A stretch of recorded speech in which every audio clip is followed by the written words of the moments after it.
올해 노벨 문학상은 일본계 영국인인 그 작가의 작품이 수상을 했습니다. 노벨 문학상에 올해 탄 그 남아있는 나날들이라는 그 책은 한 명의 집사에 관한 이야기입니다. 집사는 교회 집사가 아니라 영국의 그 대저택을 관리하는 집사입니다. 이 사람은 아주 충직한 사람입니다. 그 사람은 이야기를 하면서 위대한 집사는 무엇인가라는 질문을 우리에게 던집니다. 위대한 집사란 무엇일까요? 위대한 집사는 언변이 뛰어나고 어떤 이벤트를 벌이고 어떤 것을 퍼포먼스를 잘하는 그런 사람이 아니다라고 이 사람은 얘기를 합니다.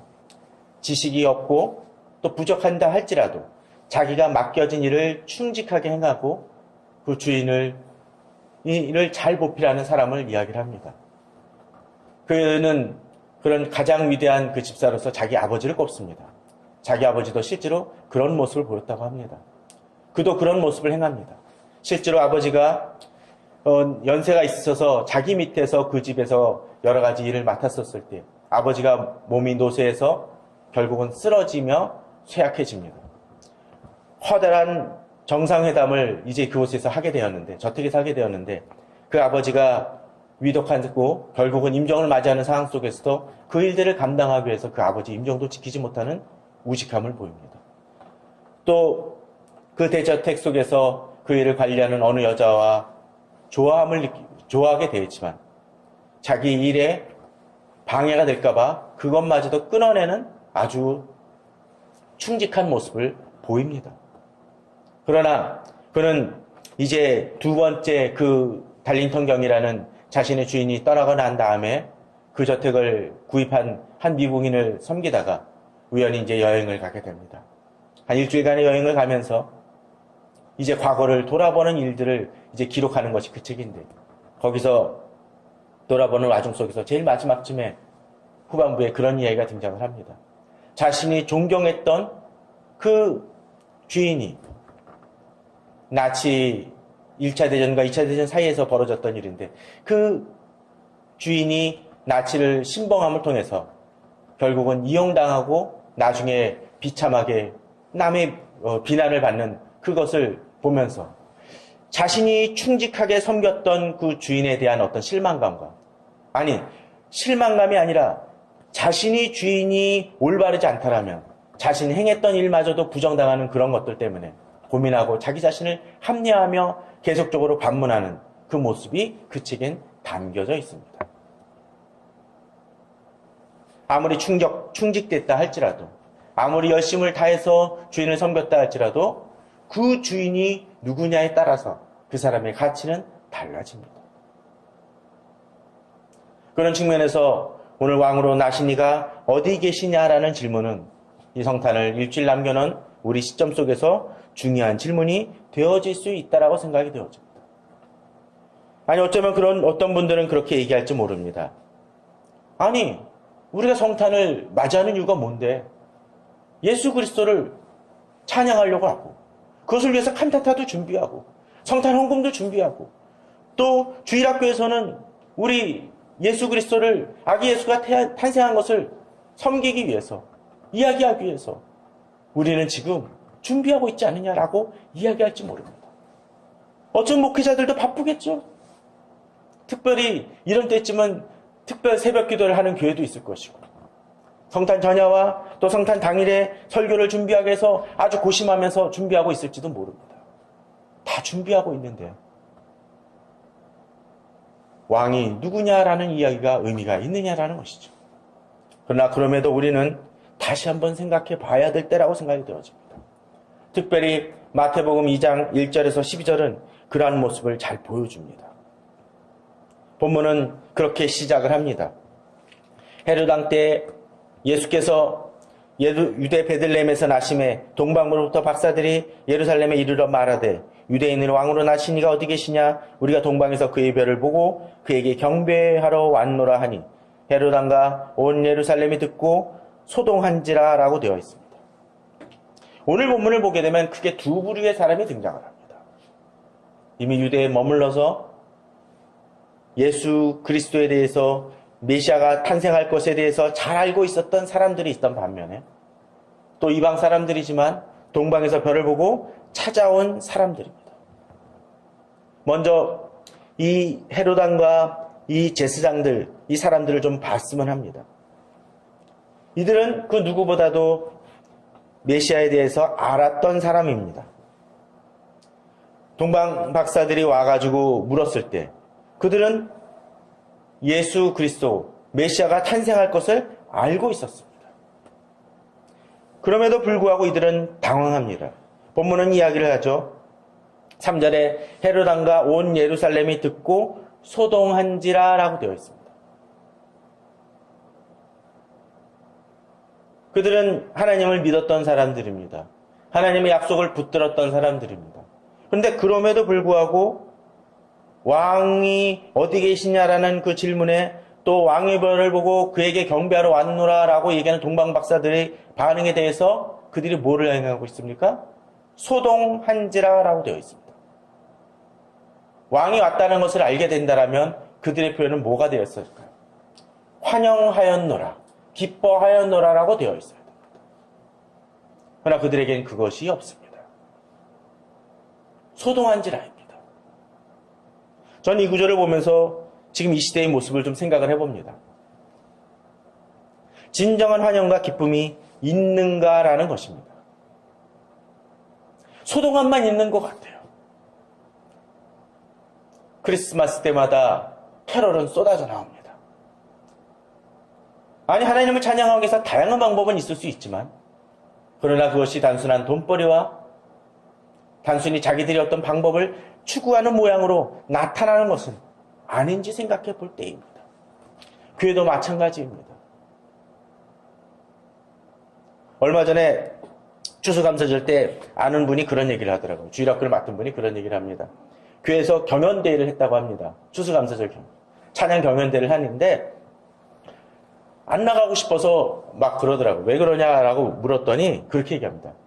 찬양을 해서 1, 2, 3일을 매긴다고 얘기를 합니다. 1, 2, 3일을 매기고 또 얼마나 더 영성 있게 얼마나 하나님을 높이는지 그 1, 2, 3일을 매긴다고 얘기합니다. 생각을 해보니까 아니더라는 거죠. 그걸 어떻게 순위를 매길 수 있냐고 얘기를 합니다. 일리가 있습니다. 물론 여러 가지 그냥 시상을 주면서 독려한다는 차원은 이해가 되지만 진짜로 그것을 누가 매깁니까? 그것은 결국 일종의 상업적이라거나 할까 어쩌면 그저 스킬적인 측면에 있어서 또는 다른 사람의 인기를 끄는 측면에서 그것을 높이는 모습으로 나타나는 것일 수 있습니다. 제가 이 성탄절 때마다 매번 하는 얘기를 합니다. 제가 직장 때 성탄절을 제일 먼저 오는구나라는 걸 느꼈던 것이 어디였냐? 나이트클럽이죠. 어느 분이 과장님이 은퇴하는 퇴사하는 그것 때문에 어쩔 수 없이 끌려갔던 때가 한 번 있었었는데 직장 다닐 때 제일 먼저 캐럴이 나오는 것이 바로 그곳이더라고요. 요새는 좀 바뀌었을지 모르겠습니다. 이 시대는 소동하는 시대입니다. 물론 100번 양보해서 이것은 세상의 모습일지도 모릅니다. 자, 그렇다면 또한 이들은 어떻습니까? 유대인이 왕으로 나신 이가 어디 계시냐 했었을 때 이들이 헤롯 왕과 온 예루살렘이 듣고 소동하는 이유가 무엇일까요? 바로 자기들이 가지고 있는 왕의 자리가 흔들릴지 모른다라는 두려움이 있었습니다. 결국 그 얘기는 무엇입니까? 하나님도 자기 자리를 차지하면 안 된다라는 것입니다. 아니, 그런 사람이 몇이나 될까요? 라고 이야기할지 모르지만 결국 하나님이 왕이냐 내가 왕이냐에 따라서 사람들의 태도와 삶은 달라집니다. 내가 왕이면 어떻게 될까요? 교회는 내 겁니다. 내가 교회에서 높아져야지 하나님이 높아지는 것이 아닙니다. 그러다 보니 어떤 일이 벌어집니까? 목사가 교회가 내 거라고 생각을 하니까 세습이 벌어집니다. 교회들을 함부로 사용을 합니다. 또 교회 정책도 하나님의 뜻이 무엇이냐가 아니라 내 뜻을 관철합니다. 이거는 목회자만이 아닙니다. 장로님의 경우도 있고 집사님의 경우도 있습니다.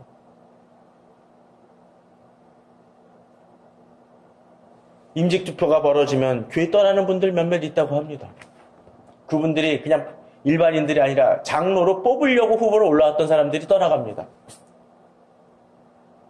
권사로 뽑으려고 했던 사람들이 떠나갑니다. 결국 그 얘기는 무엇입니까?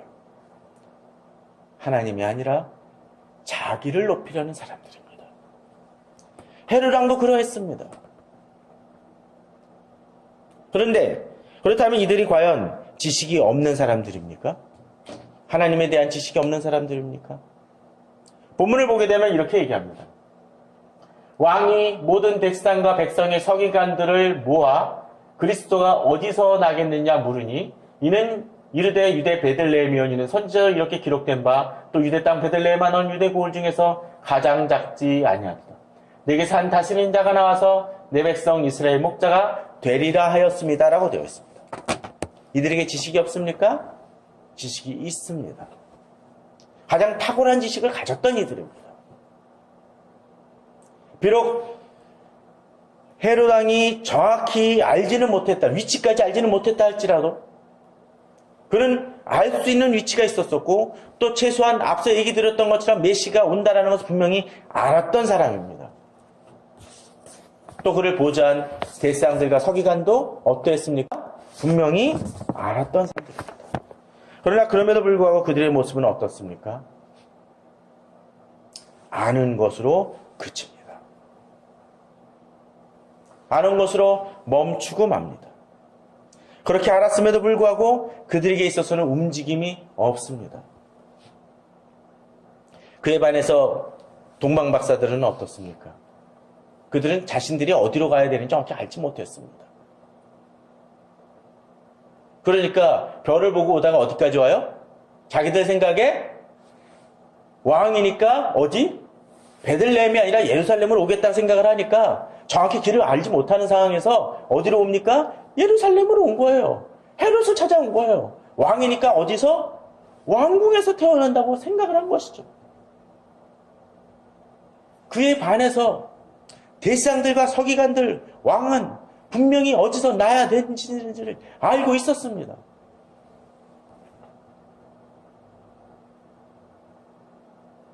그러나 그들의 삶은 어떻습니까? 거기서 멈추고 맙니다. 아니, 자세히 보게 되면 이 왕이 좀 재미난 모습이 등장을 합니다. 자, 본문을 한번 보십시오.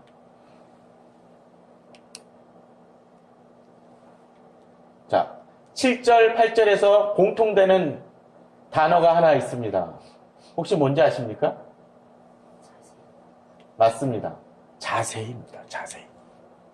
누구에게 먼저 묻습니까? 가만히 불러도 별이 나타날 때를 자세히 묻고 바로 이 일이 어떻게 진척이 됐는지 그 현상과 상황을 정확히 묻습니다. 그 다음 8절에서는 어떻습니까? 베들레헴으로 보내며 이르되 가서 아기에 대하여 자세히 알아보라고 되어 있습니다.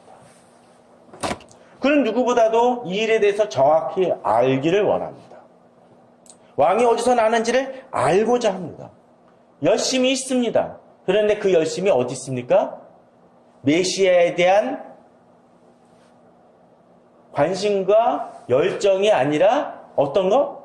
그저 그냥 자기 자신이 왕위가 흔들릴지 모른다는 것에 대한 자세입니다. 이 시대는 그러한 모습들이 참 많이 있는 것 같습니다. 하나님에 대해서 잘 알기를 원합니다. 잘 알아요. 성경에 대해서 요새 사람들 보게 되면 아주 빠삭한 사람들 자주 봅니다. 근데 그 사람들이 대부분 거기서 멈추는 것을 보게 됩니다. 그리고 곰곰이 한번 생각을 해보십시오. 아까 제가 얘기를 들었지만 이 동방박사들은 어떤 모습을 보입니까? 자, 오다가 길을 헤맵니다. 성경에 대한 지식도 없어요. 그죠? 그런데 어떻습니까? 와가지고 오지만 엉뚱한 곳으로 찾아오았습니다. 그리고 그 다음에 어떻게 합니까? 헤롯 왕과 대상들과 서기관들을 통해서 위치가 어디인지를 다시 깨닫고 별과 베들레헴을 맞춰서 이제 그곳으로 가는 모습을 보입니다. 그들은 처음에 알지 못했습니다. 그러나 하나님에 대한 열심이 있었고 또 그에 대한 별에 대한 추구가 있었기 때문에 그들은 이제 알지 못했었지만 나아갈 길을 알게 됩니다. 그런데 재밌는 것은 참 어떻습니까? 자, 원래 정말 좀 이상적으로 좀 보게 된다면 어때야 될까요? 이제 동방박사가 찾아서 별을 보고서는 찾아왔어. 그리고 그 지식을 갖고 있는 대상들과 서기관들이 베들레헴인 걸 깨달아. 그리고 어때야 될까요? 헤롯 왕과 다 더불어 군사들을 이끌고 대상들과 다 무리를 이끌어서 어디로 가야 될까요? 베들레헴으로 가는 게 정상이죠. 왕을 기다렸으니까. 더더군다나 누구? 대상들과 서기관은 최소한 갔어야 됩니다. 그러나 그들에게 있어서는 가지 않습니다. 왜? 그들은 아마도 선지자는 아마도 백성들에게 이 얘기를 성경 공부 때 어쩌면 성경을 낭송할 때 이 얘기를 했을 것입니다. 메시아에 대한 약속을 얘기를 했을 것입니다. 로마군이 자기들을 점령하고 있으니까 이제 왕이 올 것이라고 얘기했을 것입니다. 그러나 정작 그들은 어떻습니까? 그러한 징조가 보임에도 불구하고 자세히 알고 있음에도 불구하고 미동도 하지 않고 그들이 머문 곳은 어디? 베들레헴이 아니라 예루살렘 그곳에 머물고 맙니다. 그들은 분명 지식이 있었습니다. 알미 있었습니다. 누구보다도 잘 알았습니다. 그리고 가르쳤을 것입니다. 메시아가 오실 것이다. 하나님의 약속이다라고 얘기했을 것입니다. 그러나 정작 그 지식은 그들의 머릿속에 머물고 맙니다. 저는 이 시대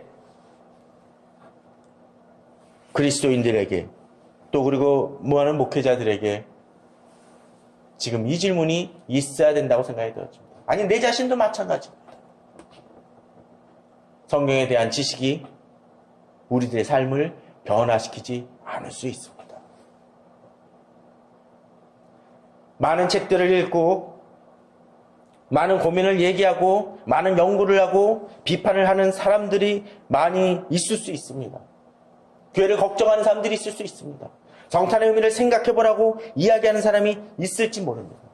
그러나 정작 그 말씀이 나를 움직이지 않는다면 의미가 없습니다. 이 동방박사들을 다시 한번 생각해 보십시오. 이들이 멈추고 길을 헤맬 때 그들에게 길을 인도한 사람은 누구? 헤롯왕입니다. 나중에 아기들을 죽이려고 했었던 그 헤롯왕이 갈 길을 알려줍니다. 베들레헴으로 보내며 누가 보내? 헤롯왕이 보낸 겁니다. 갈 길을 알지 못할 때 헤롯왕이 보냈습니다. 그렇게 보내는 역할은 했지만 정작 그는 가지 않고 바로 자신의 성에 머무는 모습을 보여줍니다. 이 시대 목회자도 그럴 수 있습니다. 저는 어떤 때 그런 생각도 해봅니다. 문제 있는 교회들이 참 많이 있다고 하고 문제 있는 교회 속에서 또는 목회자 속에서 설교를 들을 때 어떤 분들은 그런 고민을 얘기를 합니다. 저는 어찌해야 될까요? 교회를 옮길 수도 있고 또 새로운 교회를 만들 수도 있고 또 그냥 그 교회에 머물 수도 있을지 모릅니다. 한 가지 분명한 건 그렇습니다. 어떤 때 비록 문제 있는 어떤 때 목회자라 할지라도 어떤 때는 하나님이 오해하지 말고 드십시오. 하나님이 그를 통해서 하나님의 말씀을 성도들에게 줄 수도 있습니다. 그런데 문제는 뭘까요? 그렇게 전해 주었을 때 목회자에게 상급이 있습니까? 그 경우는 없습니다. 목회자만이 아니라 장로나 집사도 마찬가지입니다. 구역 예배를 이끌고 다른 사람에게 조언을 한다 할지라도 그 사람의 삶이 하나님 앞에서 드려지지 않았다라면 그는 그저 하나님의 말씀을 전하는 통로나 도구에 지나지 않을 수 있다라는 것이죠. 어쩌면 나중에 심판대에 가서 헤롯이 그렇게 얘기하지 않을까요? 주님, 제가 동방박사들을 베들레헴으로 보낸 사람 아닙니까? 최소한 그에 대한 상급만큼은 좀 주셔야 되지 않겠습니까? 아니죠. 비록 그렇게 보냈다고 할지라도 그는 하나님의 뜻을 이루는데 도구로 가룟 유다도 마찬가지입니다. 가룟 유다가 배신을 해서 팔았으니까 예수님 십자가 못 박히신 거 아니에요. 그렇다고 해서 그에게 상급이 있습니까? 아니라는 거예요. 문제는 하나님의 말씀에 대해서, 하나님의 뜻에 대해서 반응하는 것이 중요한 것이라는 것입니다.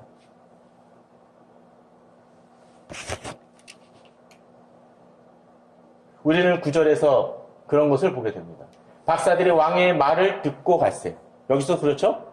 왕의 말을 듣고 갑니다.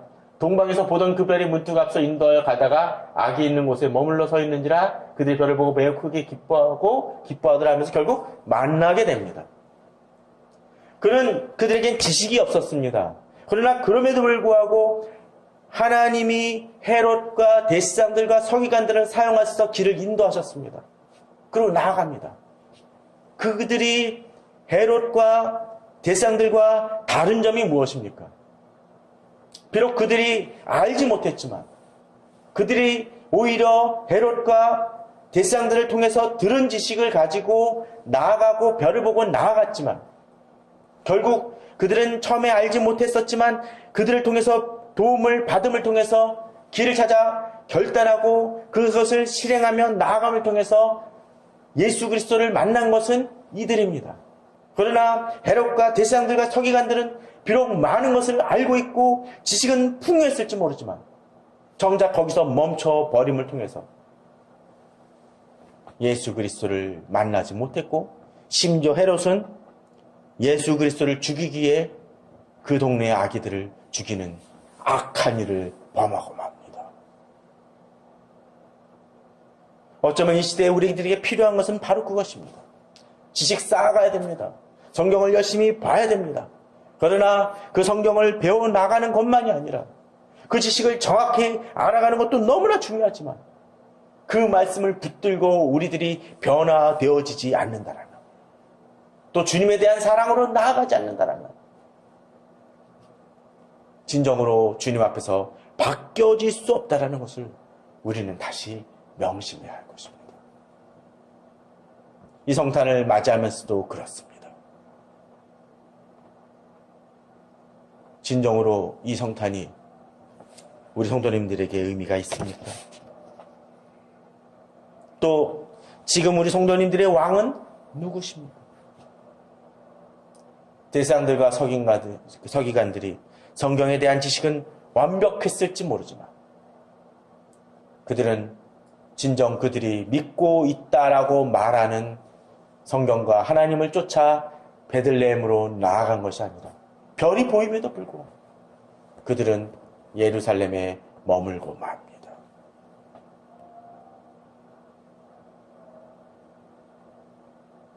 이 시대 왕은 참 많이 있는 것 같습니다. 우리를 지배하는 왕은 세상의 권력일 수도 있고 세상의 돈일 수도 있고 세상의 문화일 수도 있습니다. 성탄을 일주일 남겨놓은 지금 시점 속에서 우리 성도님들의 왕은 어디 계십니까? 왕은 또 누구십니까? 그에 대한 답변을 할 수 있어야 될 것입니다. 다시 한번 생각해 봐야 될 것입니다. 성경을 얼마나 읽었고 공부했느냐가 아니라 그 약속을 붙들고 믿음의 첫걸음으로 나아가야 될 것입니다. 예루살렘 성을 떠나서 베들레헴으로 나아갈 것입니다. 보기에는 화려하지 아니하고 누추한 곳이라 할지라도 그곳으로 한 걸음 한 걸음 나아갈 때 진정으로 왕 대신 주님을 만날 것이고 그리고 그 왕을 만남으로 크게 기뻐하고 기뻐할 것입니다. 저는 우리 성도님들이 이번 일주일을 그런 마음으로 준비함을 통해서 진정한 의미에서 구주 오셨네라고 고백할 수 있고 축성탄이라고 고백하며 찬양할 수 있는 우리 성도님들 되시기를 주님의 이름으로 축원합니다.